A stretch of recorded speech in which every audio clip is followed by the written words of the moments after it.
Welcome back everyone. Good evening to all of you.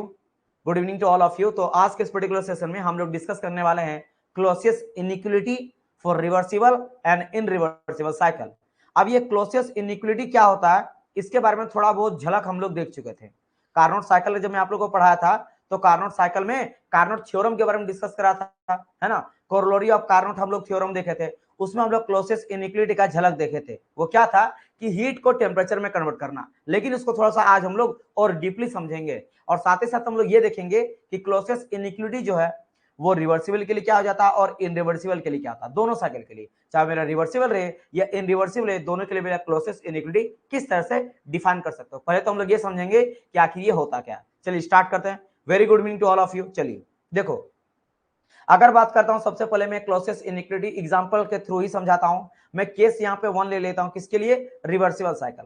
मतलब कि you know that cycle क्या होता है सर, जहां पे कई सारा प्रोसेस मिलकर वो बनता है और मेरा फाइनल स्टेज और इनिशियल स्टेज एक साथ आ जाता है। और दूसरा चीज क्या है, रिवर्सिबल मींस कोई लॉस नहीं है, एक आइडियल कंडीशन है जिसे मेरा सराउंडिंग में किसी तरह का कोई भी इफेक्ट छूट नहीं रहा है। क्लियर? अच्छा, केस 1 हम लोग लिए हैं रिवर्सिबल केस। अब देखो क्लोसियस इनिक्विलिटी क्या होता है। क्लोसियस इनिक्विलिटी नथिंग बट सिंपल ये बताता है कि मेरा हीट का इंटरेक्शन कितना हुआ है, sum of the heat interaction पूरा साइकिल में कितना हुआ है, बस ये पता रखना। क्या लगाना है कि भाई साहब मेरा heat interaction total heat interaction, ठीक है, टोटल हीट इंटरेक्शन मेरा कितना हुआ है ये पता लगाया जाता है with the help of Clausius inequality. But with respect to temperature.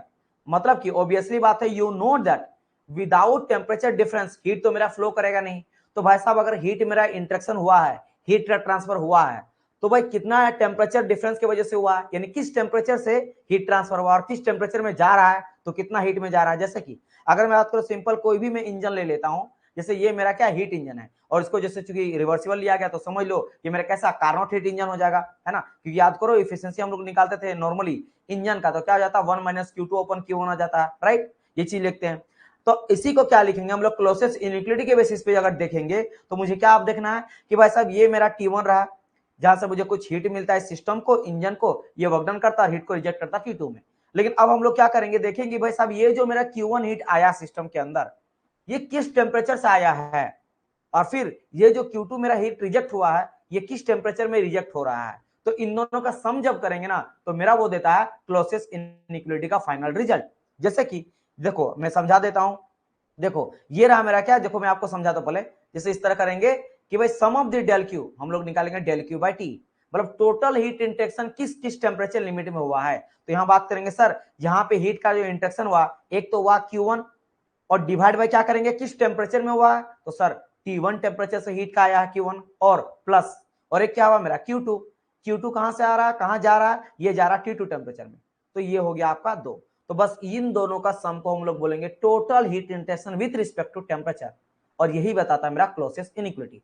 अब दिक्कत यहाँ पे आ जाता, दिक्कत नहीं, अब आपको ये सब बस पकड़ना है कि यहाँ पे जो हीट आया है पॉजिटिव है या नेगेटिव है। और मैं आपको पहले ही समझा दिया हूं कि टेम्परेचर जो होता है वो तो हम लोग केल्विन में लेके चलते हैं, और केल्विन जो होता है वो उसको क्या बोला जाता है, एब्सोल्यूट टेम्परेचर। क्या बोला जाता है, एब्सोल्यूट टेम्परेचर। और यू नो दैट कि एब्सोल्यूट जो टेम्परेचर मेरा होता है ये ऑलवेज पॉजिटिव होता है, कभी ये जीरो नहीं हो सकता, नेगेटिव भी नहीं जा सकता। क्लियर? यू नो दैट ये दोनों सर मेरा पॉजिटिव होगा। तो मैंने आपको कहा था कि हीट के बेसिस पे, याद है एंट्रोपी चेंज में समझा था कि चेंज इन एंट्रोपी जब देखेंगे ना डेल क्यू बाई टी, तो ये भी हम लोग, ये तो हमेशा पॉजिटिव होता है। मेरा हीट जो होता है वो पॉजिटिव भी हो सकता है, नेगेटिव भी हो सकता है और जीरो भी, एडियाबेटिक के केस में जीरो हो सकता है, राइट। तो यहाँ भी सेम आ जाता है कि अब ये जो मेरा हीट है ना वो पॉजिटिव हो सकता है और नेगेटिव हो सकता है। अब खुद ही आप जानते हो कि heat added to the system is positive. तो देखो यहाँ पे इंजन में हीट आ रहा है तो Q1 मेरा हो जाएगा पॉजिटिव, और अगर मैं बात करूंगा Q2 तो Q2 क्या हो जाएगा मेरा यहाँ पे नेगेटिव, क्योंकि हीट यहाँ पे क्या हो रहा है, रिजेक्ट हो रहा है। हीट क्या हो रहा है मेरा यहाँ पे, रिजेक्ट हो रहा है। सिंपल समझ गए यहाँ पे बात। चलिए यानी कि क्या लिखेंगे हम लोग कि Q1 बटा जो T1 आएगा सर वो पॉजिटिव होगा, एंड जो Q2 बटा T2 होगा उसको हम लोग आगे में क्या लगा देंगे, नेगेटिव लगा देंगे। तो this is the final equation of Clausius inequality. और ये चूंकि हम लोग बात किए रिवर्सिबल के लिए तो हम लोग ये रिवर्सिबल कंडीशन लेके चलते हैं। तो यही सेम चीज को देखो यहाँ पे लिख दिया गया है, Q1 बटा T1 प्लस में Q2 बटा T2। तो Q2 बटा T2 को नेगेटिव क्योंकि हीट रिजेक्टेड है और हीट एडिशन है, राइट। नेगेटिव साइन यहाँ पे लिख दिया बहुत अच्छे से नोट्स में, आप लोग ताकि रिवीजन कर सको कि that negative sign is the for the heat rejection. Clear. चलिए अब देखो, अब यहाँ पे चूंकि मैं बोला हूं कि रिवर्सिबल का केस है, तो रिवर्सिबल के केस में यू नो दैट सर कि जो भी मेरा हीट होता है उसको हम लोग किससे रिप्लेस कर देते हैं, उसको रिप्लेस कर देते हैं टेम्परेचर से। उसको रिप्लेस किससे कर देते हैं हम लोग, टेम्परेचर से रिप्लेस कर देते हैं। वेरी गुड इवनिंग डियर, है ना। उसको क्या करते हैं हम लोग, हीट को टेम्परेचर से रिप्लेस कर देते हैं। तो ऑब्वियसली बात है, तो हम लोग जानते हैं फॉर रिवर्सिबल साइकिल कि Q1 बटा T1 इक्वल टू Q2 बटा T2।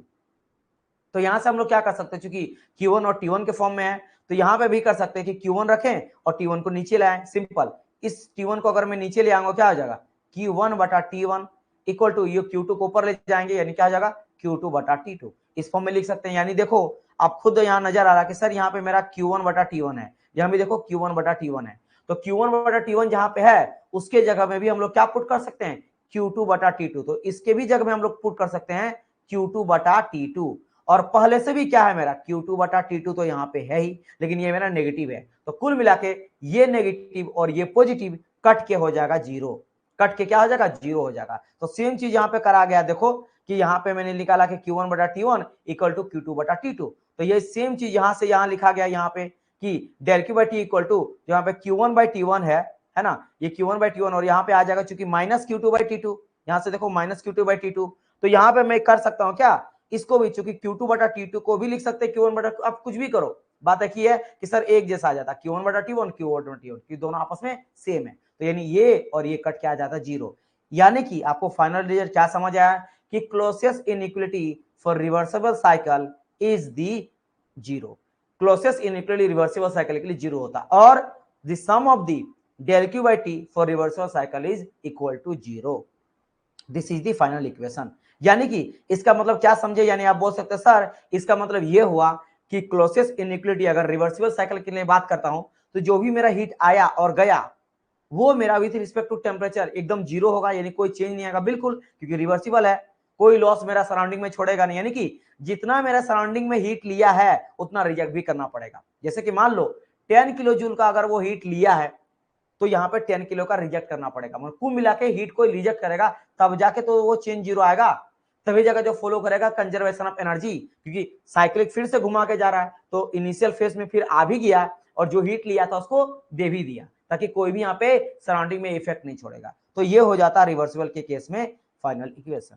तो ये चीज हो गया किसके लिए, रिवर्सिबल साइकिल के लिए क्लोसेस्ट इनइक्वालिटी। उम्मीद करता हूं आपको समझ में आ गया होगा और यहां से ये क्वेश्चन आपका बनता है, ये क्वेश्चन आपके एग्जाम में बनता है। चलिए मूव करते हैं, अब बात करते हैं इनरिवर्सिबल का केस। यहाँ पे थोड़ा समझना थोड़ा सा ट्रिकी है। अच्छा ये बताइए क्या यहाँ तक क्लियर है, एक बार आप लोग कंफर्म कर दो, क्योंकि ये थोड़ा सा बेसिक क्लियर आपका थोड़ा सा ट्रिकी है समझने में। सर कार्नोट साइकिल में पीवी कांस्टेंट होने पर, पीवी कार्नोट साइकिल क्या बोले, कार्नोट साइकिल में प्रेशर और वॉल्यूम कांस्टेंट होने पर एडियाबैटिक होगा या एडियाबैटिक कंप्रेशन होगा। प्रेशर वॉल्यूम को आप कांस्टेंट बोल रहे हो डियर कार्नोट में। देखो पहली बात आप समझो डियर कि कार्नोट जो होता है ना, कार्नोट कार्नोट कार्नोट आपका दो, मैंने कहा था आइसोथर्मल प्रोसेस होता है और दो आपका एडियाबैटिक होता है। दो क्या होता है मेरा, एडियाबैटिक प्रोसेस होता है, ये दो होता है। रिवर्सिबल एडियाबैटिक जिसको बोलते हैं, रिवर्सिबल एडियाबैटिक होता है और दो आपका आइसोथर्मल होता है, आइसोथर्मल होता है।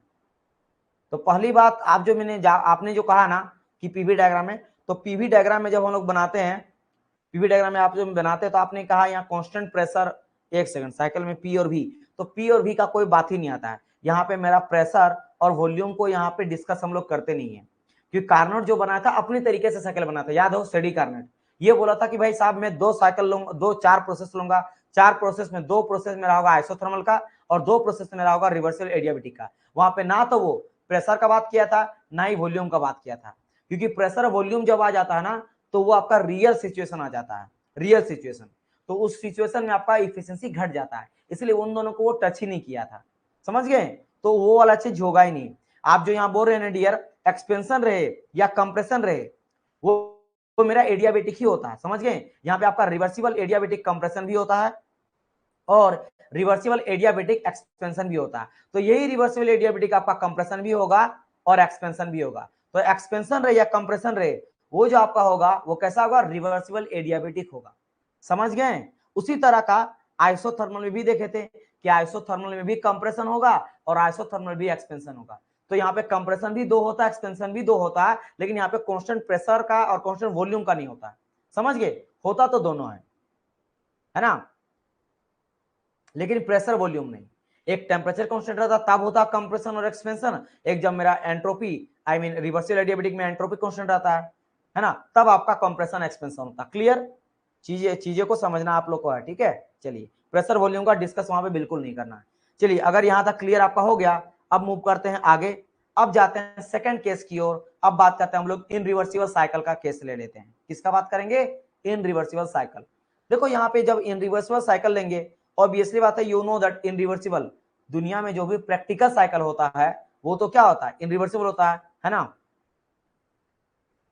टेम्परेचर कांस्टेंट पे। हाँ डियर चंदा कुमारी सर, अगर प्रेशर कांस्टेंट होगा, प्रेशर डियर उसमें होता ही नहीं है, उसमें प्रेशर कांस्टेंट लेते ही नहीं है। समझ गए? आप पहले समझो कि कार्नोट साइकिल किससे किससे मिलके बना है। प्लीज आप एक वीडियो को और एक बार देख लेना, आपको लेक्चर को वॉच कीजिए, क्लियर हो जाएगा। प्रेशर का बात ही नहीं करा गया वहां पे, है ना।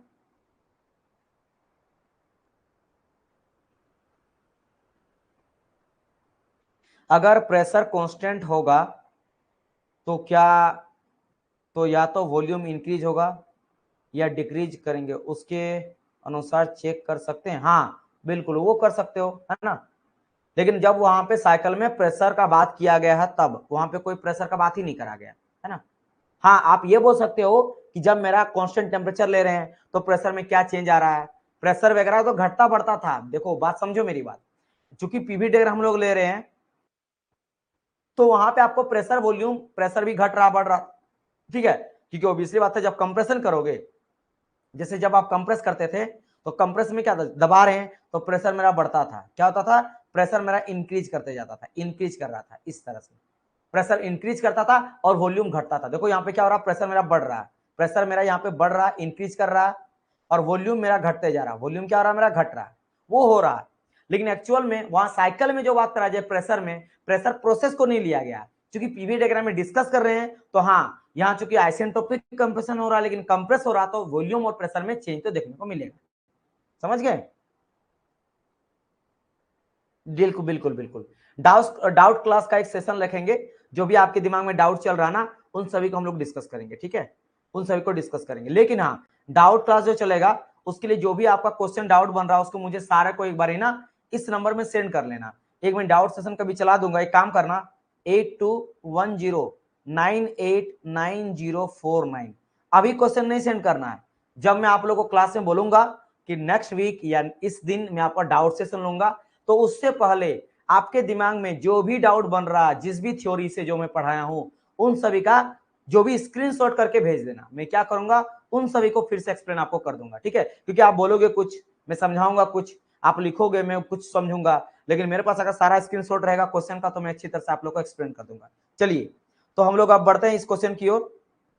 अभी फिलहाल जो समझाया जा रहा है उसको समझो। देखो कभी कभार क्या होता है ना, मैं कुछ बता रहा हूं, आप बात करते हो किसी और चीज का, और आप इस चीज में फोकस नहीं करोगे तो फिर क्या होगा, ये क्लास कंप्लीट हो जाएगा तब आप इसके बारे में समझोगे, फिर आप रूम में जाकर देखोगे घर में कि सर इसमें भी तो कुछ डाउट रह गया। फिलहाल अभी इस सेशन में अच्छी तरह से ध्यान दो ताकि इसमें डाउट ना बने, ठीक है। और अभी जो डाउट बनेगा तुरंत पूछ लेना, इसीलिए मैं हर एक टॉपिक के बाद पूछता हूँ कि क्लियर हुआ या नहीं हुआ। लेकिन आप किसी और चीज में फंसे रहते हो। जब अभी देखो कार्नोट का बात करो, जब कार्नोट का बारी था उस समय आपने नहीं पूछा, है ना। तो ट्राई करो कि अभी एटलीस्ट सेशन में बने रहो और सारी चीजों को क्लियर कर लो। चलिए बात करते हैं क्लोजेस्ट इनइक्वालिटी का फॉर रिवर्सिबल। एक सेकंड, रिवर्सिबल तो हो गया ना, इन रिवर्सिबल साइकिल के लिए किसके बारे में बात करेंगे, इन रिवर्सिबल। अच्छा इन रिवर्सिबल क्या है सर, प्रैक्टिकल साइकिल। जो दुनिया में आपको देखने को मिलता है वो होता है प्रैक्टिकल, यानी इन रिवर्सिबल हर जगह देखने को मिलता है जहां पे लॉस होता है। इन रिवर्सल का मतलब क्या है, मेरा लॉस है। क्लियर? अच्छा अब यहाँ पे क्या क्या क्या, क्या करा गया, बहुत ही ध्यान से देखना। एक लिया गया T1 टेम्परेचर, T1 टेम्परेचर, नीचे में लिया गया सिंक जो कि है T2 टेम्परेचर। और ऑब्वियसली बात है मैं यहाँ पे क्या किया हूँ, दो इंजन लेके चला हूँ, एक मेरा है रिवर्सिबल इंजन और एक मेरा है इन रिवर्सिबल इंजन। ये सेकंड वाला जो है ये मेरा इन रिवर्सिबल इंजन है ना, और पहला वाला मेरा रिवर्सिबल इंजन है। देखो यहाँ पे ओनली मेरा रिवर्सिबल इंजन था, ये कैसा था, रिवर्सिबल इंजन था। लेकिन अब हम लोग देखना चाह रहे हैं रिवर्सिबल इन रिवर्सिबल दोनों को चेक कर रहे हैं। अच्छा समझना हो क्या रहा है यहाँ पे, जब मैं बात कर रहा हूं पहला वाला इंजन का, E1 इंजन फर्स्ट का, तो यहाँ देखो Q1 हीट लिया गया और Q2 हीट रिजेक्ट हुआ। यहाँ भी देखो Q1 हीट लिया गया और Q2 हीट रिजेक्ट हुआ। लेकिन दोनों में अगर बात करेंगे मैं कि बताइए यहाँ पे Q2 जो है ना ये ज्यादा बड़ा होगा या फिर Q2 इन रिवर्सिबल वाला ज्यादा बड़ा होगा, बताइए।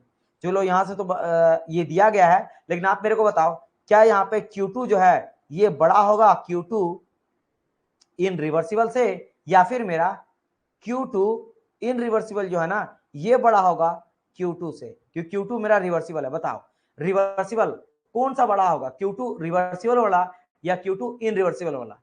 कोई बच्चा यहाँ पे रिप्लाई करके बताना चाहेगा क्या कौन बड़ा होगा, बताइए। यस, क्यों बड़ा होगा? क्योंकि समझना ये बेसिकली हीट रिजेक्शन है। क्या है मेरा? Heat rejection. Heat rejection, heat rejection मतलब दूसरा केस में क्या बोल सकता है सर? लॉस, यानी कि लॉस। तो ये भी लॉस कर रहा है, यहां भी लॉस हो रहा है। आप खुद सोचो लॉस ज्यादा कहां पे होगा? ऑब्वियसली बात है सर, जहां पे इनरिवर्सिबल होगा वहां पे ज्यादा लॉस होगा। तो ये रिवर्सिबल कौन सा? रिवर्सिबल पहला वाला। यहाँ पे आपका मिनिमम लॉस आपको देखने को मिलेगा, लेकिन जो आपका Q2 इनरिवर्सिबल है यहाँ पे आपको मैक्सिमम लॉस देखने को मिलेगा। क्या मिलेगा? मैक्सिमम लॉस होगा। क्यों? क्योंकि मेरा इनरिवर्सिबल है। मतलब कहने का मतलब ये है कि अगर मैं यहाँ पे बोलता हूं कि देता हूं लगभग मैं 10 किलो जूल का हीट, तो अगर ये वर्क डन कर रहा सपोज करो 6 किलो जूल का और लॉस कर रहा अगर 4 किलो जूल का ना, तो चूंकि इनरिवर्सिबल है ना, यहाँ भी अगर 10 किलो जूल देंगे ना, तो अगर ये काम करेगा इस बारी 4 जूल का ना, तो ये मेरा 6 जूल का लॉस करेगा। तो देखो ये 4 का लॉस कर रहा है, ये 6 का लॉस करेगा। क्यों? क्योंकि इनरिवर्सिबल है। इनरिवर्सिबल में वेरियस तरह का लॉसेस देखने को मिलता है, क्योंकि रिवर्सिबल आइडियल कंडीशन होता है, ये आइडियल कंडीशन नहीं है। ठीक है। हाँ, ये भी मुझे भी लग रहा है कि बार बार आपका स्क्रीन में जो है ना वो आपका इनविजिबल होता है। हाँ, ये मेरे साथ भी हो रहा है। क्या ये सारे स्टूडेंट के साथ हो रहा? मुझे भी समझ नहीं आ रहा ये क्यों हो रहा, लेकिन चूंकि एकदम फ्रैक्शन ऑफ सेकंड में होता तो ज्यादा फर्क नहीं पड़ रहा, लेकिन हाँ ये चीज हो रहा मेरे भी स्क्रीन में दिख रहा है, क्योंकि मैं भी आप लोग का लॉगिन लिया स्टूडेंट लोग है ना, तो मेरे को भी ये चीज फेस करना पड़ रहा। बट कोई नहीं, इट्स ओके। अगर 1 सेकंड का हो रहा तो चलेगा, 1 सेकंड का हो रहा तो चलेगा। जब ज्यादा दिक्कत होगा तो मैं उस चीज को देखूंगा, लेकिन फिलहाल उतना हम लोग झेल सकते हैं। चलिए, तो देखो यही चीज लिख दिया गया यहाँ पे कि जो irreversible lead to friction hence more heat loss, क्योंकि कुछ भी अगर लॉस नहीं होता है तो कम से कम फ्रिक्शन लॉस तो होगा ही। वैसे देखो और कई सारा लॉस होता है, लेकिन फ्रिक्शन क्यों लिखा जाता है कि अगर आप कितना भी मिनिमम करो, कम से कम लॉस करना चाहते हो, तो फ्रिक्शन लॉस को कोई रोक नहीं सकता है।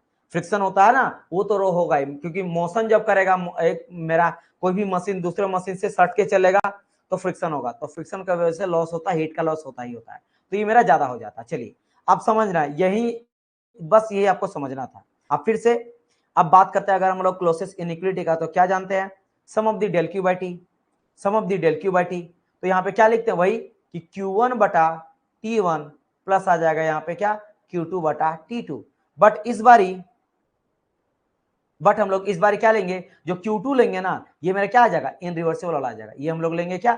इनरिवर्सिबल वाला लेंगे। समझ गए? और चूंकि मेरा फिर से ये क्या कर रहा है? हीट को रिजेक्ट कर रहा है, तो क्या आ जाएगा? नेगेटिव आ जाएगा मेरा। तो देखो इसीलिए नेगेटिव आ गया मेरा Q2 upon T2, Q2 upon T2। समझ गए? अच्छा, और एक कंडीशन क्या है कि इस बार जो मेरा Q1 बटा T1 है ना, ये रिवर्सिबल के लिए है, और ये जो मेरा Q2 बटा T2 है ये मेरा इनरिवर्सिबल के लिए। क्यों? क्योंकि मैं आपको पहले बता दिया हूं कि ये जो मेरा इंजन है वो रिवर्सिबल इंजन है और ये मेरा इनरिवर्सिबल इंजन है। समझ गए? दोनों इंजन में अंतर। ठीक है। और आप लोग को पता है कि रिवर्सिबल के केस में हम लोग ये चीज लेके चलते हैं, ये ओनली फॉर रिवर्सिबल होता है डियर, इनरिवर्सिबल के लिए नहीं होता है। जो Q1 बटा Q2 इक्वल टू T1 बटा T2 लिखते हैं, ये किसके लिए लेते हैं? ये हम लोग लेते हैं रिवर्सिबल के लिए, यानी कि इसके लिए हम लोग उस वाले इक्वेशन का यूज करेंगे यहाँ पे। तो देखो यहाँ पे क्या करा? फॉर रिवर्सिबल इंजन Q1 बटा T1 इक्वल टू होता Q2 बटा T2, यानी कि जहां पे मेरा Q1 बटा T1 है ना, उसी के जगह में इसका वैल्यू को पुट कर सकते हैं। तो अब मैं देखो क्या कर रहा हूं, जहां पे Q1 बटा T1 है ना, इसके जगह में क्या कर सकता हूं? Q2 बटा T2 को T2 हो जाएगा, Q2 बटा T2 को वैल्यू को पुट कर सकता हूं। सिंपल देखो यहाँ पे जो Q1 बटा T1 है उसके जगह में क्या कर रहा हूं? Q2 बटा T2 को पुट कर सकते हैं। वाई? बिकॉज ये रिवर्सिबल का केस है, और बाकी इन रिवर्सिबल का जैसा का तैसा रख दिया हूं। देखो ग्रीन कलर से ये मेरा माइनस Q2 बटा Q2 इन रिवर्सिबल बाय T2 है, यहाँ पे देखो माइनस Q2 इन रिवर्सिबल बाय T2 है। समझ गए? ये चीज मैंने कर दी। अब देखो यहाँ पे अंतर क्या आया? अंतर ये आया कि अगर मैं इन दोनों का एलसीएम लेता हूं तो T2 आ जाएगा नीचे, T2 टेम्परेचर नीचे आ जाएगा, और ऊपर में क्या आ जाएगा? Q2 माइनस Q2 इन रिवर्सिबल। और आपको पता है कि यहाँ पे इन रिवर्सिबल जो Q2 है इन रिवर्सिबल, इसका वैल्यू हमेशा बड़ा होगा। अगर इसका वैल्यू 5 होगा ना तो इसका वैल्यू 10 होगा या 8 होगा या 7 होगा, बड़ा होगा। यानी कि अगर मैं बड़ा अगर होगा तो 5 में अगर बड़ा को घटाएंगे तो ऑलवेज वैल्यू क्या मिलेगा, मुझे नेगेटिव ही वैल्यू मिलेगा। और टेम्परेचर नीचे और टेम्परेचर तो हमेशा पॉजिटिव रहता है, तो इससे तो फर्क नहीं पड़ेगा, ऊपर वाले से फर्क पड़ता है। जैसे ना -4/8 तो नीचे कुछ भी रहे, ऊपर अगर नेगेटिव हो गया तो कुल मिला के नेगेटिव ही हो जाता है 4/8। क्लियर? यानी क्या समझे यहाँ पे कि जो मेरा डेल क्यू बाई टी होता है वो ऑलवेज क्या होगा भाई, 5 - 10 तो क्या होगा -5, ऑलवेज माइनस मिलेगा, यानी कि 0 से कम हो गया। यानी कि ये समझ आया कि डेल क्यू बाई टी इनरिवर्सिबल का केस अगर लेके चलेंगे तो वो मेरा लेस देन 0 हो जाएगा। वहीं अगर मैं रिवर्सिबल का लेके चलता तो क्या था, इक्वल टू 0 आ गया था। तो ये दो चीज आप लिख ले, बहुत इंपॉर्टेंट है। Del Q by T for reversible का केस 0 और del Q by T for irreversible case तो आ जाएगा लेस देन 0, क्योंकि नेगेटिव, क्योंकि मेरा Q2 को घटा रहे हैं, Q2 इनरिवर्सिबल से, और इनरिवर्सिबल हमेशा बड़ा होता है। जैसे माइनस अगर मान लेते हैं, इसको 1 मान लेते हैं तो ये हमेशा इससे बड़ा होगा, 1.2 कुछ भी होगा, लेकिन इसका वैल्यू माइनस में आएगा। तो कुछ भी को माइनस बटा समथिंग भी कर दूंगा नीचे में, एक्स वाई जेड कुछ भी डाल दो तो वैल्यू माइनस आया। 0 से तो छोटा हो गया, यानी 0 से कम ही होगा। और ये बात करा गया साइकिल का केस, चाहे इन रिवर्सिबल साइकिल रहे या रिवर्सिबल साइकिल की। तो रिवर्सिबल साइकिल या इन रिवर्सिबल साइकिल के लिए हम लोग क्लोसियस इनइक्वालिटी को देख लिए। तो ये टॉपिक हम लोग का था, रिवर्सिबल के लिए या इन रिवर्सिबल साइकिल के लिए क्लोसियस इनइक्वालिटी क्या हो जाता है। यहां से दोनों बात आप लोग को समझ में आ गया होगा। अब मैं क्या करता हूं, जो मैं अभी पढ़ाया आप लोग को उसको मैं शॉर्ट में बता देता हूं। तो देखो यहाँ पे हम लोग सबसे पहले देखें कि del Q by T for reversible case 0, तो ये किसके लिए होता है, फॉर रिवर्सिबल साइकिल के लिए। फिर हम लोग बात किए del Q by T is less than 0, ये किसके लिए बात किए, इन रिवर्सिबल साइकिल के लिए। अब यहाँ पे इन दोनों को मिला के भी कभी कभी पूछा जाता है कि डेल क्यू बाई टी एक आया क्या, इज इक्वल टू 0, एक मेरा इज इक्वल टू 0 और एक आया मेरा क्या, लेस देन। तो लेस देन और इज इक्वल टू 0 आ जाएगा, तो ये किसके लिए हो जाएगा, ये मेरा reversible as well as irreversible के लिए कंडीशन आ जाएगा। Reversible as well as irreversible के लिए कंडीशन यहाँ पे आ जाए। अच्छा, यहाँ पे कभी कभार क्या बोलेगा, अगर आपको बोल देगा बताइए कि डेल क्यू बाई टी 0 से क्या ये मेरा ग्रेटर देन होगा, तो याद है ना, ये हो जाता है मेरा इम्पॉसिबल कंडीशन। तो ये भी चाह तो ऐड कर लेना कि देखो यहाँ पे लेस देन हो सकता है, कभी भी बड़ा नहीं होगा, क्योंकि बड़ा पता कब होगा खुद समझना। क्यों मैंने ये इम्पॉसिबल लिखा, ये पहला, ये दूसरा, ये तो दोनों का मिला जुला है, ये हो गया तीसरा। अब मैं क्यों इम्पॉसिबल बोला, आप खुद सोचो भाई साहब, ये बड़ा कब होगा, ऑब्वियसली बात है, मैंने यहाँ कहा 5 होगा अगर इसका वैल्यू, तो इसका वैल्यू इससे ज्यादा होगा, जैसे 6 तो माइनस आ गया। ये तभी पॉजिटिव होगा जब मेरा इसका वैल्यू इन रिवर्सल का वैल्यू छोटा हो जाएगा, जैसे 5 - 4। और अगर आप 4 बोल रहे हो छोटा, यानी क्या ऐसा कभी हो सकता है कि रिवर्सिबल में जितना हीट का रिजेक्शन कर रहा है उससे कम मेरा इन रिवर्सिबल में कर दे, कभी नहीं। अगर ये वर्कडन कर रहा 10 दे के, अगर मैं 6 का वर्कडन कर दिया जा रहा है 10 किलो जूल जो कि 6 का वर्कडन, तो ये अगर 10 किलो जूल देंगे, ये कभी भी 6 का तो करेगा नहीं, उससे कम ही करेगा। उससे कम कितनों करेगा, जैसे अगर 5 का भी करता है तो फिर भी लॉस देखो, यहाँ पे 5 किलो जूल का लॉस होगा, इसमें 4 किलो जूल का लॉस होगा। तो हमेशा ये मेरा ज्यादा ही रहेगा, ये कभी बड़ा हो ही नहीं सकता। ये इम्पॉसिबल कंडीशन है कि मेरा वो, तब तो पूरा कार्नोट ही साइकिल बेकार है, क्योंकि वो पहले बोल दिया कि दुनिया में कोई भी इफिशियंट मेरा इतना इंजन कोई नहीं हो सकता है, तो ये कभी नहीं हो सकता। इसलिए अगर कोई बोले कि डेल क्यू बाई टी जो होगा 0 से बड़ा होगा, तो ये जान लेना ये मेरा इम्पॉसिबल कंडीशन बोल दिया गया।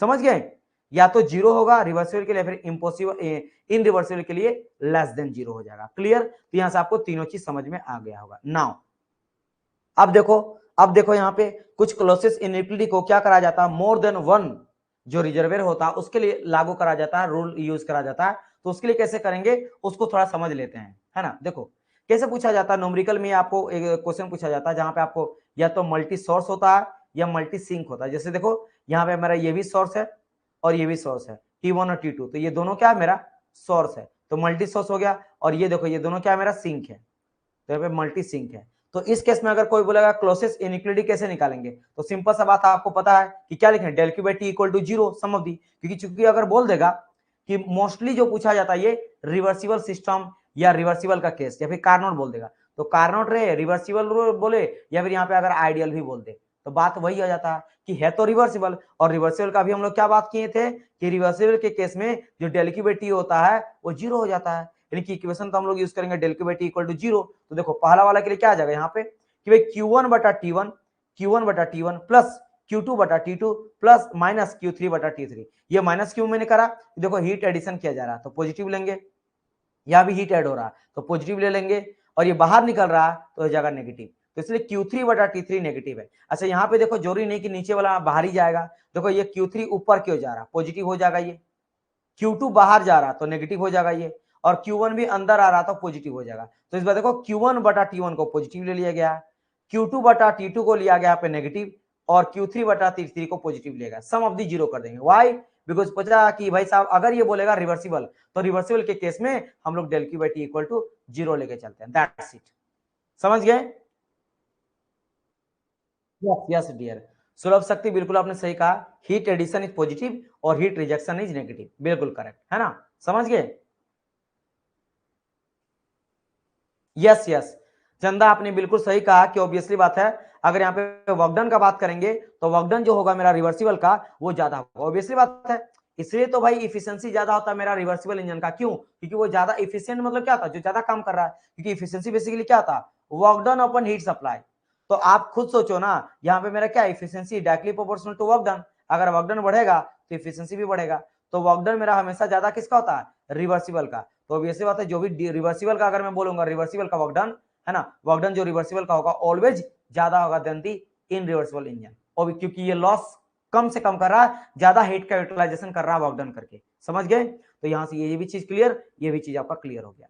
अब देखो सभी चीज को यहाँ पे वही चीज को लिख दिया गया है कि we know that del Q by T reversible के लिए 0 हो जाता है ना, इन रिवर्सिबल के लिए आपका लेस देन आ जाता है, एंड अगर डेल क्यू बाई टी ये लिख दिया गया, वही पूरा कंडीशन लिख दिया गया है ना, ये चीज है। इम्पॉसिबल का केस मैंने आपको बता ही दिया, क्यों? Because in any case Q2 is greater than 0 हमेशा रहेगा, मतलब ये जो आपका रहेगा ये रिवर्सिबल का केस है, Q2 किसका रिवर्सिबल, तो रिवर्सिबल का Q2 जो रहेगा वो क्या हो जाएगा, ये इम्पॉसिबल है कि Q2 मेरा बड़ा हो जाए, ये पॉसिबल कभी नहीं है, इसीलिए इम्पॉसिबल है, इसीलिए अगर ऐसा हो जाएगा तो इम्पॉसिबल केस आ जाएगा। तो ये तीनों चीज आप समझ गए होंगे, यही चीज सेम चीज को लिख दिया गया, रिवर्सिबल, इनरिवर्सिबल और इम्पॉसिबल, समझ गए? चलिए यहां तक मुझे उम्मीद है कि चीजें आप लोग को समझ में आ गया होगा। चलो तो यहां तक ऑल क्लियर है, तो चलिए हम लोग एक न्यू टॉपिक को स्टार्ट करेंगे आज ही, एंट्रोपी को। एंट्रोपी को स्टार्ट करें, देखो मैं आप सोच रहा हूं ना कि जल्दी से जल्द आप लोग को थर्मोडायनामिक्स को कंप्लीट करा दूं, क्योंकि एंट्रोपी को अगर मैं बता दूंगा ना आज एक क्लास लेके, तो समझ जाओ कि कल के क्लास में मुझे लग रहा है कि कल नहीं तो परसों और केवल आपका 2 लेक्चर आएगा और आपका कंप्लीट हो जाएगा थर्मोडायनेमिक्स, ठीक है? बस आपका बचेगा एमसीक्यू वाला, तो एमसीक्यू वाला तो हम लोग यूट्यूब में ले ही रहे हैं, है ना? तो 2 सेशन लेकिन जल्दी जल्दी खत्म करो तो एक आपका रिलीफ हो जाएगा कि भाई एक सब्जेक्ट बहुत ही इंपॉर्टेंट सेशन जो है, one of the most important subject आपके एग्जाम के लिए थर्मोडायनेमिक्स आपका क्लियर हो जाएगा। चलिए बताइए क्या यहाँ तक क्लियर है? थोड़ा सा लंबा क्लास होगा तो बने रहना ना, हड़बड़ाना नहीं है, जब तक एंट्रोपी को अभी जो मैं जितना पढ़ाना चाहूंगा वो क्लियर जब तक ना हो जाए तब तक बने रहना है।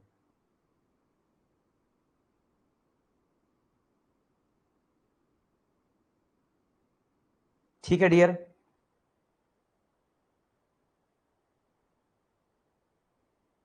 सर हेडेक,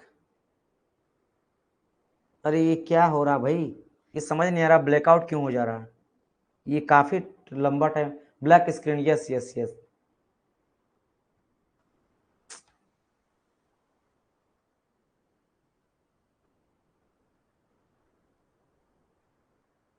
ये तो समझ नहीं आया सर, ब्लैक स्क्रीन, यहाँ मुझे भी दिख रहा डियर, ब्लैक स्क्रीन हो रहा, मैं वो चीज देख पा रहा हूँ।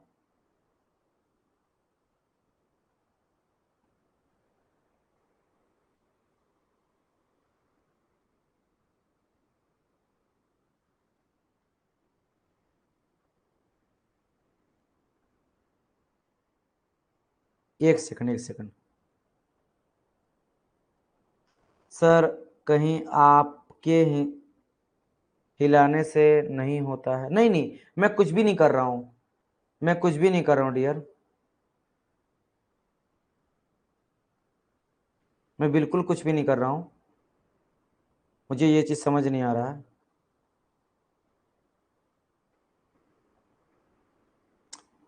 एक सेकंड में सर को थोड़ा बताता हूं, टेक्निकल टीम शायद कुछ करे इसके बारे में।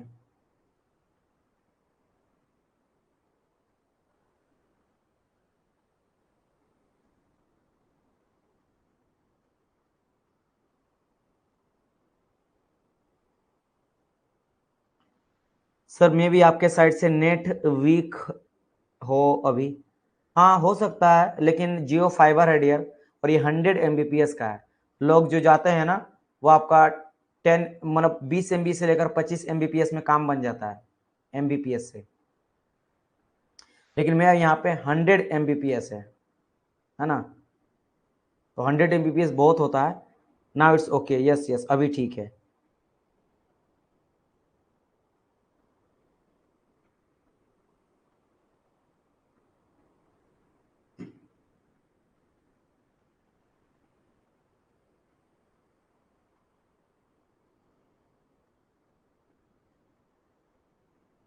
चलिए, तो अभी अगर ठीक है तो एक काम करते हैं, हम लोग क्लास को आगे बढ़ाते हैं, ठीक है। अगर इस तरह का ज्यादा होता है तो आप लोग मेरे को प्लीज कंफर्म करना। वैसे मुझे भी पता चल जा रहा है, ऑब्वियसली बात है, हम भी लॉगिन स्टूडेंट के लॉगिन पे हैं, तो मुझे पता चल जा रहा है कि ब्लैक स्क्रीन हो जा रहा है, ठीक है। खैर कोई बात नहीं, अब क्या कर सकते हैं सर, टॉपिक स्टार्ट करें। बिल्कुल बिल्कुल, चलिए।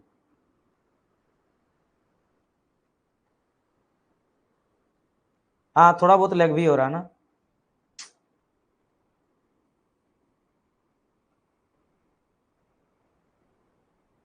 चलिए चलिए स्टार्ट करते हैं देन। देखो, सो नाउ अब हम लोग बात करेंगे एंट्रोपी के बारे में। किसके बारे में डियर स्टूडेंट, बात करेंगे एंट्रोपी के बारे में। एंट्रोपी बहुत ही इंपॉर्टेंट आपके लिए हो जाता है, एंट्रोपी से क्वेश्चन बनता भी है, और एंट्रोपी को समझना थोड़ा कॉम्प्लेक्स भी है। कई सारे स्टूडेंट को जो है ना, वो एंट्रोपी समझ में नहीं आता है, राइट। तो आज हम लोग क्या करेंगे, बहुत ही जीरो से, बेसिक से एकदम समझना स्टार्ट करेंगे कि आखिर एंट्रोपी है क्या, एंट्रोपी का बर्थ यानी एंट्रोपी का जन्म कैसे होता है, एंट्रोपी का इंट्रोडक्शन क्या होता है, एंट्रोपी का जरूरत क्यों पड़ा। इन सब चीजों के बारे में सबसे पहले बेसिक बेसिक चीजें समझेंगे। देन इसके बाद हम लोग डीप जाएंगे, अंदर की ओर जाएंगे, और सारे चीजों को वन बाय वन करके समझते हुए आगे बाय आगे स्टेप बाय स्टेप बढ़ते हुए चलेंगे। तो चलिए समझते हैं कि आखिर मेरा ये एंट्रोपी क्या बला है, क्या चीज है, और क्यों ये इंपॉर्टेंट आपके लिए होता है, और क्यों यहाँ से काफी सारा क्वेश्चन भी एग्जाम में देखने को मिलता है। चलिए बात करते हैं एंट्रोपी का। तो मैं यहाँ पे क्या करूंगा, सबसे पहले मैं आपको यहाँ पे मैथमेटिकल के थ्रू से समझाने का ज्यादा ट्राई करूंगा। इसके बाद क्या करेंगे, इसके बाद कुछ देर के बाद में आप लोग को या फिर नेक्स्ट क्लास में इसका फिजिकल जो है ना, जो डेफिनेशन होता है उन सभी के बारे में समझाऊंगा। क्योंकि कभी कभार क्या होता है कि डायरेक्ट अगर मैं डेफिनेशन बता दूं ना, तो एंट्रोपी इतना कॉम्प्लेक्स है कि डेफिनेशन से कई सारे बच्चों को समझ में आता नहीं है ना, समझ में आता नहीं है। तो मैं यहाँ पे क्या करूँ, सबसे पहले यहाँ पे जो है ना, मैं लेके चल रहा हूँ सबसे पहले मैथमेटिकल के थ्रू ही, ग्राफ के थ्रू ही समझाने का ट्राई कर रहा हूँ, ताकि बेटर तरीके से आप लोग समझ पाओ। क्या लेग ज्यादा हो रहा है, हे भगवान। एक तो क्लास हमको इतना मुश्किल से क्लास करवाते हैं, इतना टाइम का शेड्यूल है, ऊपर से ये झमेला अलग। क्या दिक्कत हो रहा है आप सभी को?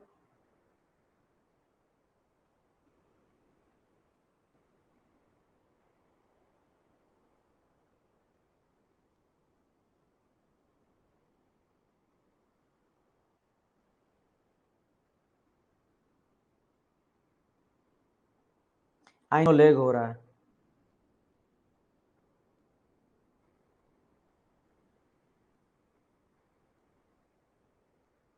अगर लेग इतना ज्यादा हो रहा तो फिर क्लास नहीं लेंगे। हाँ सर, तो फिर रहने देते हैं, क्योंकि फिर ये चीज ना बार बार मैं खुद, सर थोड़ा सा लेग हो रहा बट इट्स ओके, पढ़ाइए सही है, कंटिन्यू करिए।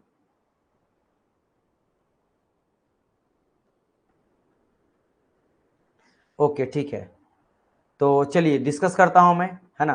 देखो हम लोग क्या करेंगे, एंट्रोपी को समझने से पहले हम लोग पहले मैथमेटिकल कैलकुलेशन के थ्रू समझने का ट्राई करेंगे, और बहुत अच्छी तरह से मैं आपको समझा दूंगा।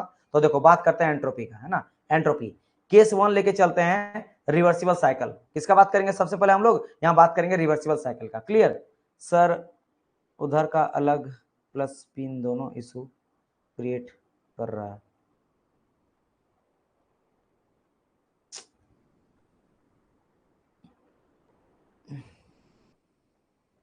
अच्छा पढ़ाएं या नहीं पढ़ाएं, आप लोग बताइए। अब ठीक है, अगर ज्यादा दिक्कत हो रहा तो मैं, ठीक है, आप लोग पे ही डिपेंड करता है हर एक चीज। मैं नहीं चाहता हूँ कि कोई भी बच्चा अनसेटिस्फाइड हो। पढ़ाएं या फिर आपको ज्यादा दिक्कत लग रहा तो मैं छोड़ दूं, जैसा आप बोलिएगा। शुभेंद्र आप भी बोलिए, क्या ज्यादा दिक्कत हो रहा है क्या?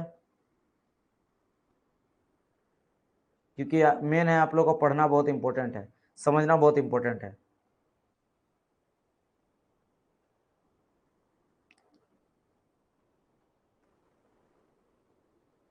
Sir continue.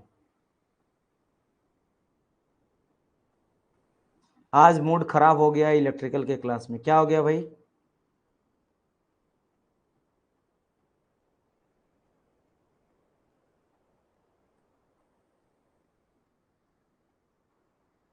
सेकंड लॉ का खत्म हो गया सेकंड लॉ डियर।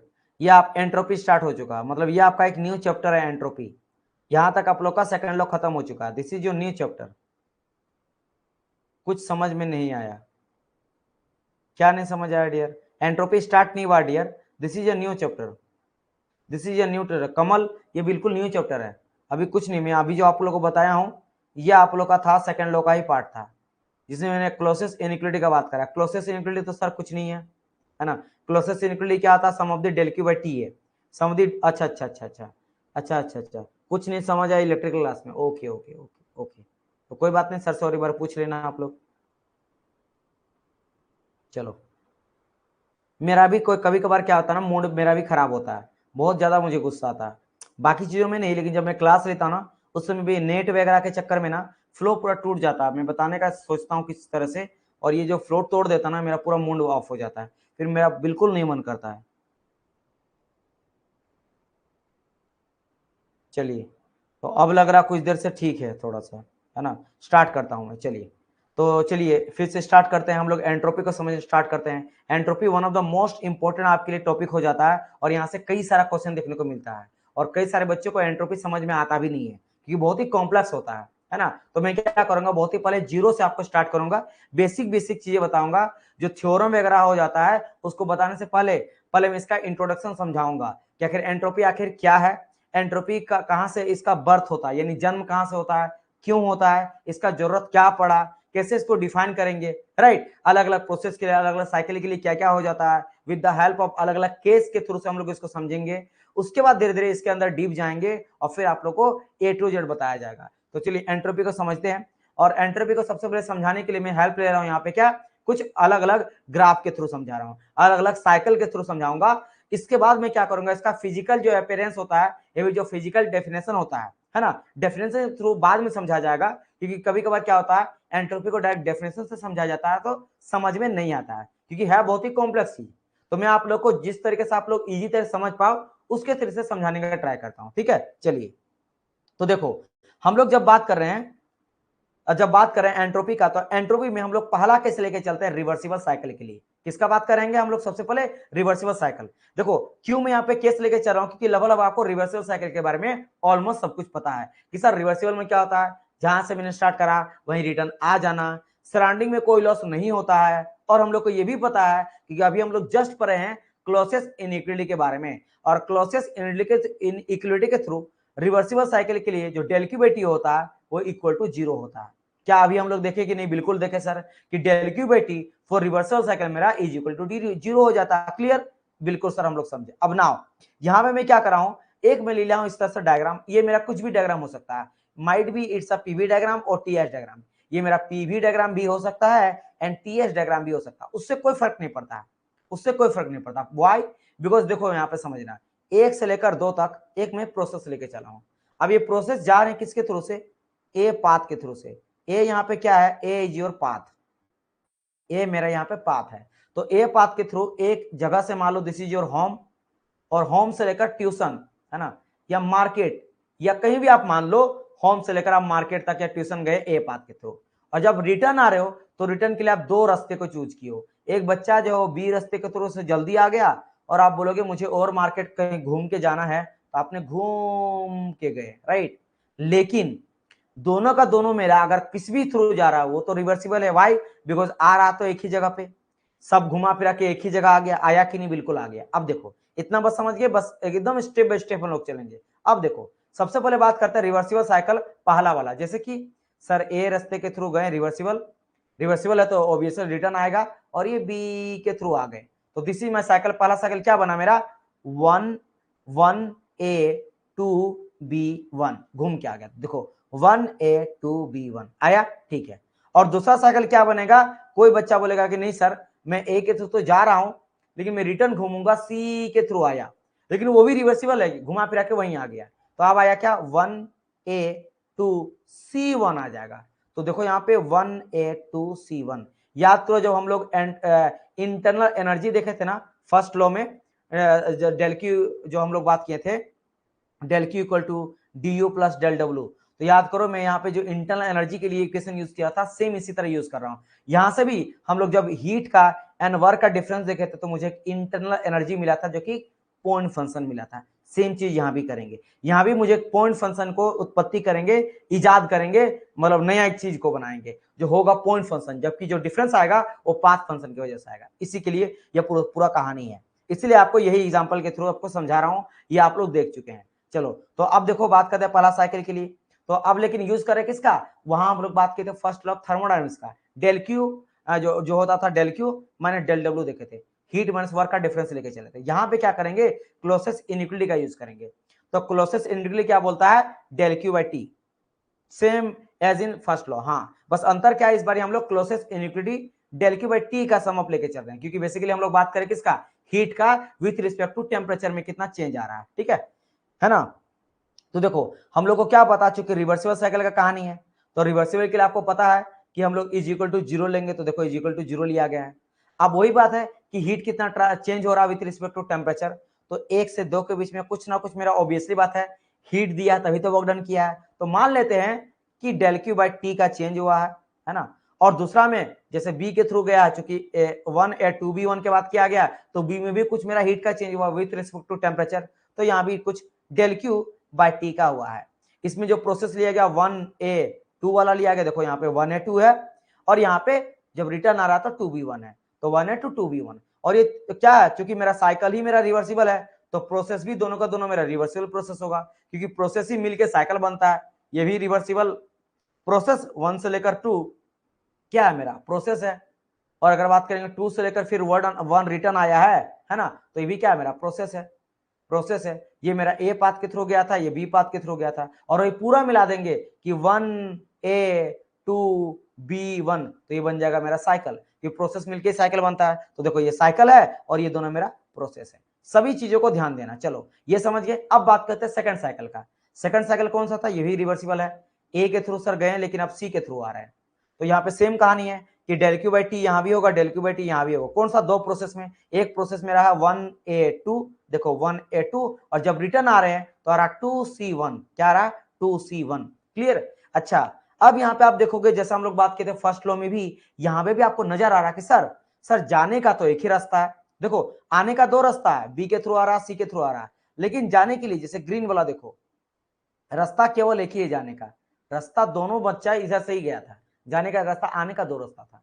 यानी इसमें 1A2 जो है ना, ये कॉमन नजर आ रहा है। देखो यहाँ पे 1A2 और 1A2, और दोनों ही चूंकि मेरा रिवर्सिबल है, तो सर ये भी कटा और ये भी कटा, बचा गया यहाँ पे, बचा आपका दिस वन और माइनस दिस वन, यानी कि 2B1 minus 2C1, 2B1 minus 2C1 यहाँ पे बचा। और ऑब्वियसली बात है इज इक्वल टू क्या कर देंगे, जीरो, क्योंकि बात कर रहे हैं रिवर्सिबल का, तो del Q T equal to zero होता है, तो यहाँ पे आ गया जीरो। नाउ क्लियर, चलिए बिल्कुल। अब देखो कहानी क्या आता है, अब समझना कैसे हम लोग यहाँ पे एंट्रोपी को बर्थ, मतलब समझ लो कि अभी ना बेचारा का अभी पैदा नहीं हुआ एंट्रोपी को, अभी प्रोसेस चल रहा है एंट्रोपी का, अभी देखो तुरंत अभी जन्म इसका होने वाला है, अभी जन्म होगा, जैसे इंटरनल एनर्जी का वहां किए थे। अब ये माइनस है ना, माइनस को अगर उधर ले जाएंगे तो धक्का देके उधर कर देते, जाओ भाई साहब पॉजिटिव हो जाओ, तो इज इक्वल टू को उधर धकेल दिए तो मेरा हो गया पॉजिटिव, समझना। अब यहाँ पे फिर से आ गया कि सर ये तो लोचा हो गया। अब बोलेंगे सर कैसे लोचा हुआ, क्योंकि भाई साहब ये जो हीट है ना, ये हीट है, हीट क्या होता है सर ये तो मेरा पाथ फंक्शन होता है। सही बात है सर, ये भी हीट मेरा है, ये क्या है मेरा पाथ फंक्शन है, क्योंकि बेसिकली तो हम लोग चेंज इन हीट का ही देख रहे हैं with respect to temperature. Mainly heat is a flow of energy का चेंज देख रहे हैं टेम्परेचर के साथ, है ना।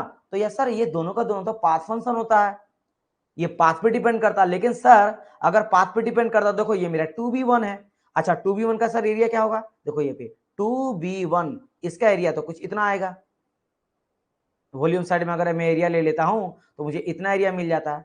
और सर ये मेरा है 2C1, चलो मैं इसको ग्रीन से दिखा देता हूं, ये मेरा है 2C1, ये रहा सर 2C1, सर इसका एरिया तो बड़ा मेरा होगा, ये एरिया तो इतना कवर करेगा ही करेगा, कुछ ऊपर में भी कवर कर रहा है एरिया, तो सर ये दोनों का एरिया तो अलग अलग है, लेकिन सर ये इक्वल बोल दिया, इक्वल बोल दिया तो सर इक्वल किस केस में होता है? सर इक्वल तो पॉइंट फंक्शन के केस में होता है, जिसका फाइनल पॉइंट और इनिशियल पॉइंट सेम रहता है। यानी सर ये बिहेव कर रहा कैसा? ये बिहेव कर रहा है पॉइंट फंक्शन जैसा। मतलब है तो पाथ, लेकिन कहीं ना कहीं सर इसका कुछ ना कुछ वैल्यू मुझे मेरा देगा, क्योंकि इन दोनों का वैल्यू सेम आ रहा है। तो आखिर ये वैल्यू क्या होगा? वही लिख दिया गया कि del Q by T for a process. और ये बात के प्रोसेस का, साइकिल का बात नहीं कर रहे, प्रोसेस का बात करें, ध्यान देना। क्योंकि देखो यहाँ पे क्या, चाहे मैं बात करूंगा 2 से लेकर 1 से लेकर 2 तक गए ए पाथ के थ्रू, या फिर बी के थ्रू 2 से लेकर ए आए, कौन सा था मेरा है 2v1 है ना, तो 2v1 एक सेकंड देखो ये मेरा प्रोसेस है, 2v1 क्या है मेरा प्रोसेस है, साइकिल क्या था जो पूरा घूम के आया। या फिर मैं बात करूंगा 2c1 का, तो 2c1 भी देखो 2 से लेकर c1, ये भी क्या प्रोसेस है, ये भी मेरा एक प्रोसेस है, ये भी प्रोसेस है। तो प्रोसेस सर अलग अलग है, तो यानी कि does not depend on the path, means ये कहीं ना कहीं means not a point function, not a point function of property of the system, है ना, not a point function because their end point are same but they are equal, है ना, दे are equal. तो इसीलिए यहां पे कहानी क्या आ जाता है, it means del Q by T जो होगा वो कहीं ना कहीं एक पॉइंट फंक्शन होगा। सर नेक्स्ट सब्जेक्ट मैकेनिकल में क्या स्टार्ट होगा और कब से? वेरी सुन हम लोग, मैं सोच रहा हूं आप लोग का स्टार्ट करूंगा। देखता हूं कि आपका थर्मोडायनेमिक्स से रिलेटेड अगर आप लोग का है आगे चलकर IC engine, RAC, power plant जो भी रहेगा मैं स्टार्ट आप लोग का कर दूंगा, ठीक है, समझ गए? चलिए उसको क्लास के लास्ट में डिस्कस करेंगे, डोंट वरी। चलिए यहां पे समझो अभी। तो मैं क्या बोला कि भाई साहब अगर ये मेरा does not depend on the path, means यहां पे नॉट क्यों मैं लिख दिया हूं भाई, because means it's a it is a point function और प्रॉपर्टी ऑफ द सिस्टम, क्योंकि इसका एंड पॉइंट सेम है। और एंड पॉइंट सेम किसका होता है? जैसे चेंज इन प्रेशर, तो P2 माइनस P1, तो ये चेंज होता, क्योंकि देखो P2 इक्वल टू P1 होता था, राइट। उसी तरह change in temperature, change in volume, change in density. एक सेकंड एक सेकंड, ये क्या हो रहा भाई?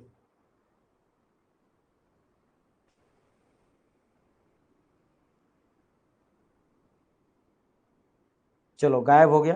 जब भी ब्लैक होगा मैं खुद शांत हो जाऊंगा। यस यस, मैं खुद रुक जा रहा हूं, मैं खुद जो रुक जा रहा हूं। अब देखो क्या करे, थोड़ा बहुत दिक्कतें आती है, कोई नहीं, 2 सेकंड का 3 सेकंड का मौन धारण धारण धारण कर लो, लेकिन हम लोग पढ़ेंगे ही पढ़ेंगे। और जब मैं स्टार्ट किया तो उसको खत्म करके ही जाते हैं, ठीक है।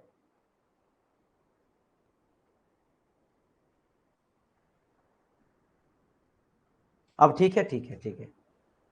हाँ, तो यहाँ पे हम लोग क्या देखें कि दोनों का एंड आपका पॉइंट, ये ध्यान रखना यहाँ नॉट नहीं होगा, नॉट को कट कर लेना प्लीज, ये नॉट यहाँ नहीं होगा, इसको कट कर लेना, ये लिख देना यहाँ पे, because it means it is a, it is यहाँ पे जोड़ देना, it is a point function और सिस्टम प्रॉपर्टी, मतलब पॉइंट फंक्शन सिस्टम का प्रॉपर्टी है। यानी कि डेल क्यू जो प्रोसेस के लिए होगा वो एक पॉइंट फंक्शन आएगा। आखिर क्या, कौन सा पॉइंट फंक्शन, आखिर वो है क्या पॉइंट फंक्शन? और पॉइंट फंक्शन क्या होता है? प्रॉपर्टी आता है। और प्रॉपर्टी तो हो जाओ वो चेंज को बताता है, मेरा चेंज प्रॉपर्टी को बताता है, क्योंकि P2 minus P1, D2 minus D1, तो क्या आएगा? तो यहां से, और रिवर्सिबल केस के लिए मुझे ये भी पता है कि del Q by T equal to 0 आ जाता है। सो रिवर्सल की ये पता है, यानी कि जो डेल क्यू बाई टी आएगा ये चेंज किसका आएगा? इसी में जो चेंज लिखते हैं, चेंज को लिखते हैं डी से, और इस प्रॉपर्टी को हम लोग यहाँ पे नाम दे दिए हैं एंट्रोपी, एस दे दिए इसका नाम, एस फॉर एंट्रोपी। तो डी बता रहा मेरा चेंज को, डी किसको? चेंज होता है, चेंज बताता है डी को, और एंट्रोपी आ गया एस, डी एस यानी चेंज इन एंट्रोपी। तो ये प्रॉपर्टी मेरे यहाँ पे पैदा हुआ, ये प्रॉपर्टी मेरा यहाँ पे देखने को मिला, समझ गए? यानी कि देखना, अब ये दोनों यहाँ पे क्यों लिखा गया है? अगर कोई बोलेगा कि del Q by T cycle के लिए क्या होता है और del Q by T process के लिए क्या होता है, तो ध्यान रखना, डेल क्यू बाई टी अगर कोई बोलेगा कि है मेरा साइकिल कैसा? रिवर्सिबल, तो इसके लिए हो जाता है कंडीशन 0। लेकिन अगर कोई बोलेगा कि del Q by T process के लिए क्या होगा, जो कि रिवर्सिबल प्रोसेस है, उस केस में हो जाता है ये मेरा डीएस। क्या ये चीज समझ आया? फिर से मैं लिख देता हूं। अगर मैं बोलूंगा कि del Q by T for reversible cycle, तो हो जाएगा 0। लेकिन कोई बोलेगा कि del Q by T reversible मेरा है प्रोसेस, तो रिवर्सिबल प्रोसेस के लिए कंडीशन क्या आ जाएगा ds, चेंज इन एंट्रोपी मुझे देता है, क्योंकि देखो यही तो दिया कि इसका कुछ ना कुछ मेरा जो है वो बराबर हो रहा है, यानी कि जब भी कोई चीज बराबर हो जाता है इनिशियल फाइनल पॉइंट, तो यानी कि समझ लो कुछ ऐसा है, P2 इक्वल टू है मेरा P1, तो अगर मैं P2 इक्वल टू P1 है तो P2 माइनस P1 बेसिकली क्या था, चेंज इन प्रेशर। तो इसी तरह जो ये दोनों का चेंज है ये एक प्रॉपर्टी देगा, कौन सा प्रॉपर्टी हो जाएगा, उसी प्रॉपर्टी को नाम दिया हम लोग एंट्रोपी, तो चेंज इन एंट्रोपी को मेरा यहाँ पे दे रहा है। और ये किसके लिए बात की थी, प्रोसेस के लिए, और कैसा प्रोसेस, रिवर्सिबल प्रोसेस, तो रिवर्सिबल प्रोसेस के लिए डेल क्यू बाई टी हो जाएगा ds, और ये तो हम लोग बात की ही दिए थे कि ये साइक्लिक है, साइक्लिक मतलब साइकिल के लिए, तो अगर कोई रिवर्सिबल साइकिल बोलेगा तो del Q by T equal to 0 हो गया। समझ गए यहां तक चीजें क्लियर? अगर यहां तक चीजें क्लियर है तो अब बढ़ता हूं आगे, अब एंट्रोपी आप समझ गए कि एंट्रोपी एक थर्मोडायनेमिक प्रॉपर्टी है, थर्मोडायनेमिक क्या प्रॉपर्टी है, ऑब्वियसली बात है। अगर ये मेरा प्रॉपर्टी है तो कोई अगर बोलेगा क्या ये मेरा पाथ फंक्शन है, नहीं sir, it is not a path function, तो क्या है, इट्स अ पॉइंट फंक्शन। और अगर ये मेरा पॉइंट फंक्शन है, डी के बेसिस पे इसको दिखा सकते हैं, तो ds को लिख सकते हैं s2 माइनस s1 भी, चेंज एंट्रोपी लिख सकते हैं, राइट, यानी कि इसका एग्जैक्ट डिफरेंशिएशन भी हो सकता है, वो प्रॉपर डिफरेंशिएशन किया जा सकता है, तो बिल्कुल एग्जैक्ट डिफरेंशिएशन हो सकता है। और इसको दिखाते किससे हैं, ds से दिखाते हैं, चेंज इन एंट्रोपी को ds से दिखाते हैं। वही सेम चीज को लिखा गया है कि del Q by T for reversible process के लिए क्या लिखेंगे, ds लिखेंगे, तो फॉर अ प्रोसेस के लिए है, समझ गए, साइकिल के लिए बोलेगा तो 0 हो जाता है कंडीशन।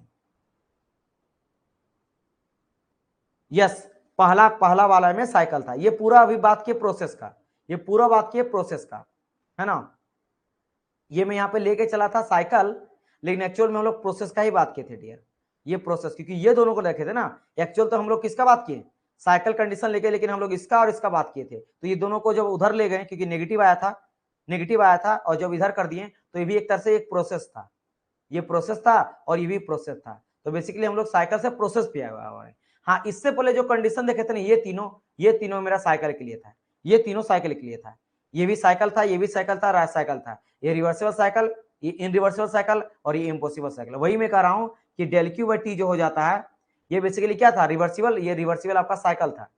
इस साइकिल को डायरेक्ट हम लोग साइकिल इंटीग्रल से दिखाते हैं, मतलब उसका मतलब ही होता है साइकिल, ये जो घुमा दिया ना ऐसे, इसका मतलब है साइकिल, और इंटीग्रल दिखा दिए और रिवर्सिबल लिख दिए, तो रिवर्सिबल साइकिल का केस में हो जाता है del Q by T 0, Clausius inequality. लेकिन यही अगर मैं बोलूंगा del Q by T reversible process, तो अभी हम लोग रिवर्सिबल प्रोसेस के बारे में क्या बात किए, किया जाता है चेंज इन एंट्रोपी ds। लेकिन अभी हम लोग रिवर्सिबल प्रोसेस देखें, अभी इन रिवर्सिबल प्रोसेस भी बात करेंगे, जैसे यहाँ पे इन रिवर्सिबल साइकिल के लिए केस था कि 0 से कम होता है, तो अभी बात करेंगे हम लोग कि डेल क्यू बाई टी जो है ना, वो मेरा इन रिवर्सिबल प्रोसेस के लिए क्या होगा, अभी उसके बारे में भी डिस्कस करेंगे, डोंट वरी।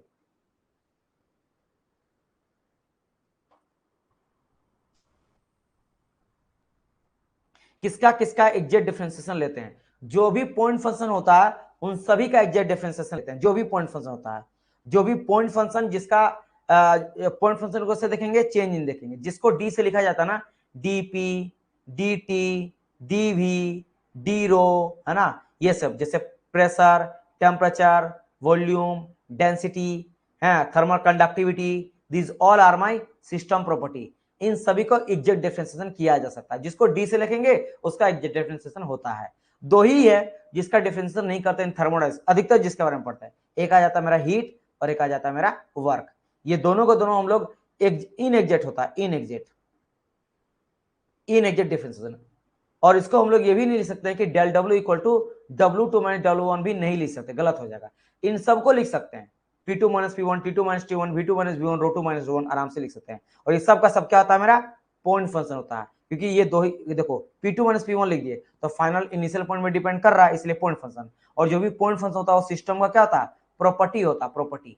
और ये क्या हो जाता है, ये मेरा सिस्टम का प्रॉपर्टी नहीं होता है, क्योंकि ये मेरा पाथ पे डिपेंड करता है, तो ये not a system property, system का प्रॉपर्टी नहीं होता। क्लियर, इतना चीज समझ गए? चलिए, तो अगर यहां तक आपको समझ में आ गया है, चलिए तो आगे बढ़ देता हूं मैं,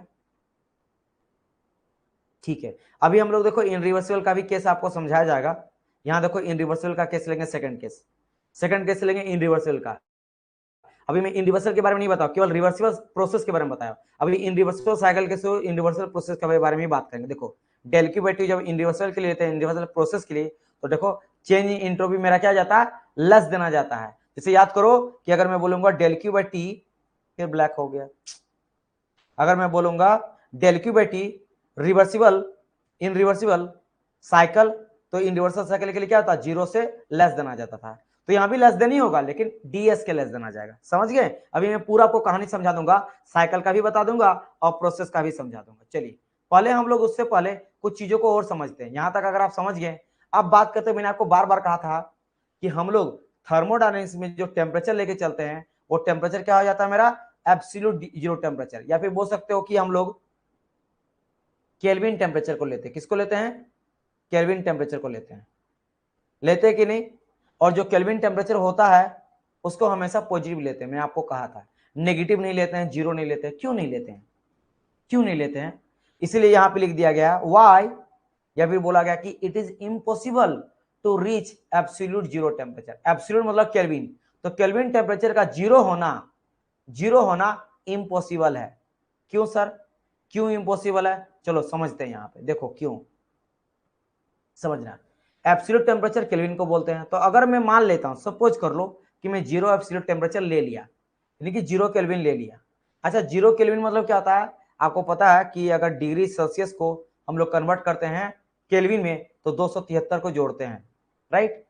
तो अगर मैं यहाँ पे क्या करता हूँ, 0 डिग्री सेल्सियस लेता हूं, जैसे 1 डिग्री सेल्सियस ले, तो प्लस 273, तो जीरो अगर कर दिए तो ये हो जाता है माइनस 273.15 डिग्री सेल्सियस के बराबर ये चीज होता है, क्योंकि इसको जाने के लिए माइनस करना पड़ेगा पूरा, तब जाके बराबर होता है। ठीक है, इतना समझिए। अब देखो कंडीशन क्या होता है, यानी कि मैं ये बोल रहा हूं कि ये रहा जीरो मेरा, इधर जाएगा पॉजिटिव होगा, और अगर मैं इधर जाऊंगा तो नेगेटिव टेम्परेचर होगा। तो मैं यहाँ पे देखो ये जीरो तक भी नहीं पहुंचता है, ये रहा ना जीरो, लेकिन ये देखो positive positive positive positive positive यहीं तक आया, बस इससे आगे जा गए हैं। क्यों नहीं जाएगा? ये रहा कहानी। कहानी ये होता है डियर कि आप लोगों को पता, कोई भी हीट इंजन का बात करते हैं, तो ये रहा सोर्स से हम लोग हीट को लिए और ये इंजन को हीट को दिए, फिर ये वर्क डन मेरा किया, और कुछ हीट को ये रिजेक्ट कर देता है। पहले पूरा समझ लो डियर, पूरा समझ लो पहले, है ना? तो यहाँ पे आ जाता है क्या, T2 टेम्परेचर, यानी सिंक में आ जाता है। T2 टेम्परेचर क्या आ जाता है, सिंक में आ जाता है।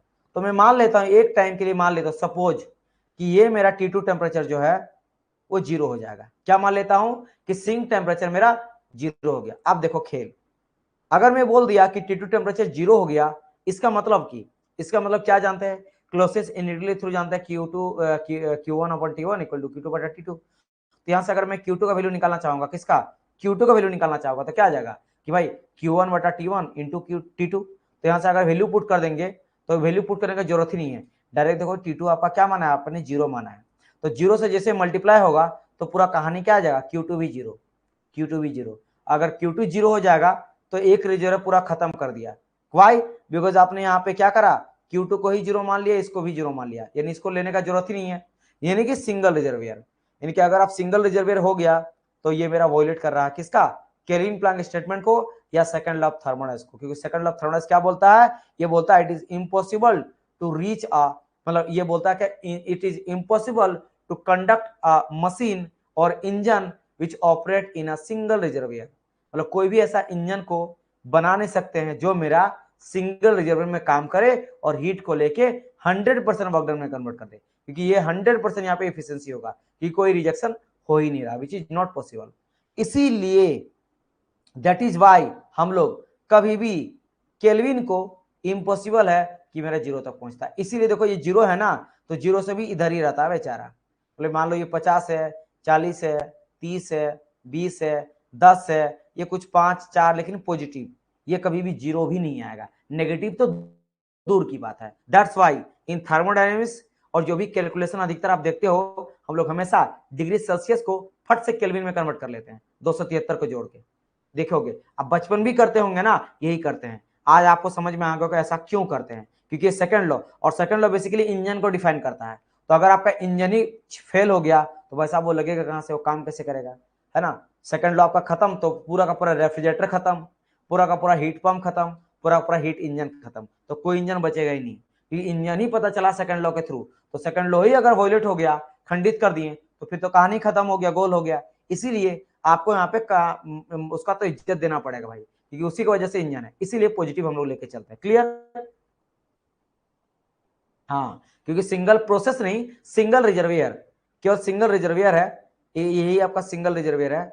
सिंगल रिजर्वियर हो गया तो क्या होता है 100% हीट टू वर्क। और आपको यह भी पता है कि heat is a low grade energy, और वर्क जो होता है